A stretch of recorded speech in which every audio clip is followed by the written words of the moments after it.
বিসমিল্লাহির রহমানির রহিম। প্রিয় শিক্ষার্থীরা, আশা করি তোমরা সকলে ভালো আছো।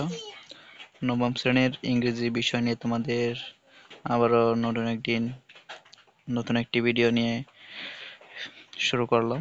দেখো, তোমাদের এখানে অপিনিয়ন ম্যাটার্স যে অধ্যায়টি রয়েছে ইংরেজি বইয়ের, আহ, এখানে তোমরা দেখতে পাচ্ছ যে এন্ডেঞ্জার্ড অ্যানিমালস অফ বাংলাদেশ, যে বাংলাদেশে প্রাণীর যে একটা মানে হচ্ছে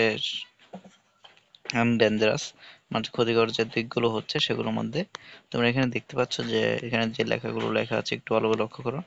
যে wild life in Bangladesh is the major attraction for the tourism sector in the country.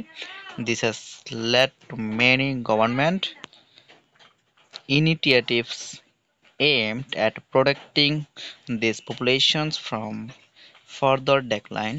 The Bentex Hispid hare and Asian elephant are mainly threatened by poaching and hunting.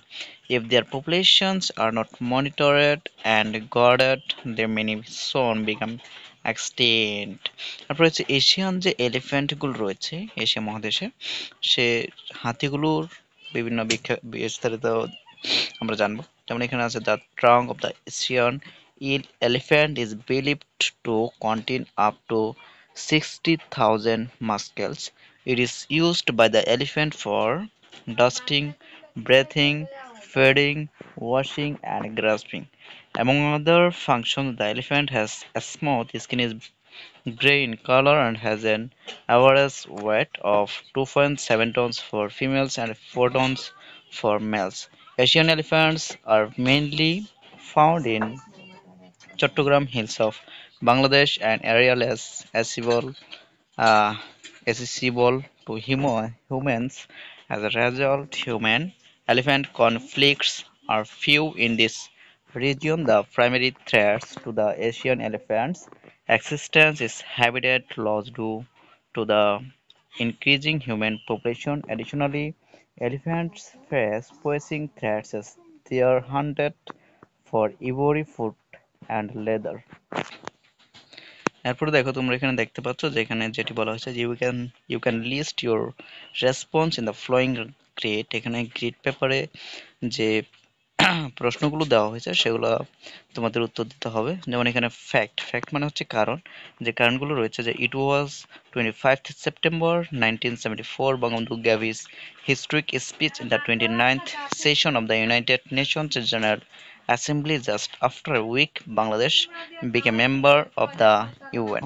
তোমরা এখানে দেখতে পাচ্ছ যে 25শে সেপ্টেম্বর 1974 সালে বঙ্গবন্ধু যে 29 session of the United Nations মানে হচ্ছে আমেরিকার যে একটি হিস্ট্রিক স্পিচ, ঐতিহাসিক যে একটি বক্তৃতা দিয়েছিল সেটি সম্পর্কে, এটা হচ্ছে একটা ফ্যাক্ট। তারপর এখানে রয়েছে writer's opinion regarding the text. এই লেখাটির যে লেখক যেটি লিখেছে অ্যাজ বাংলিশ Bangabandhu's speech at the United Nations Assembly is a matter of great pride for us.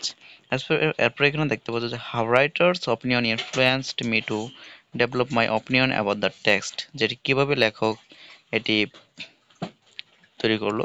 যে here the writer's opinions make my understanding that the speech is extremely important in the history of Bangladesh. Most importantly, the writer's opinions regarding the speech help me to understand the positive tone of the text. আশা করি তোমাদের এখানে যে কোয়েশ্চেনগুলো দেওয়া আছে এগুলো তোমরা খুব সহজে বুঝতে পেরেছো। এখানে যে ফ্যাক্ট কারণগুলো রয়েছে এগুলো তোমরা সুন্দরভাবে ক্লিয়ার করবে। ধন্যবাদ তোমাদের প্রিয় শিক্ষার্থীরা। পরবর্তী ভিডিও পেতে অবশ্যই তোমরা আমার চ্যানেলটি সাবস্ক্রাইব করবে। ধন্যবাদ প্রিয় শিক্ষার্থীরা।